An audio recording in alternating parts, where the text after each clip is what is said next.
నేను యాక్చువల్గా స్వామి అంటే తెలుసు, కానీ పెద్ద భక్తురాన్ని కాదు. అంతకుముందు 1977 మే 27న మా అమ్మమ్మ గారిని నర్సరావుపేట పంపించడానికి ట్రైన్ ఎక్కించడానికి వెళ్ళాను ఇక్కడ ఆఫీస్ నుంచి కృష్ణా ఎక్స్ప్రెస్కి. ఆమెను ట్రైన్ ఎక్కించాను. నేను కొంచెం కదులుతుంది అప్పటికే, గబగబా దిగబోయాను. అందరు దిగుతున్నారు కదా, నేను కూడా దిగాను. కానీ నాకు ఆ దిగటం, ఆ పద్ధతి ఏదో టెక్నిక్ తెలియలేదు. నేను దిగటంలోనే ట్రైన్ కిందకి పడిపోయాను. ఎలా పడానో తెలీదు. ప్లాట్ఫామ్ మీద పడ్డాను, దొర్లాను, ట్రైన్ కిందకి వెళ్ళిపోయాను. ట్రైన్ నా మీద నుంచి అంతా వెళ్ళిపోయింది. నేను ఒక విధమైన స్తబ్దతగా ఉన్నాను ఆ టైంలో.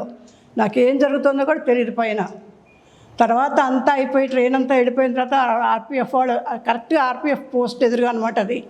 ఆర్పిఎఫ్ వాళ్ళు వచ్చి గబగబా నన్ను పైకి లేపి చూస్తే, అమ్మ ఎలా ఉన్నారమ్మా అంటే, బాగానే ఉన్నానండి, నాకేం అవ్వలేదని చెప్పాను.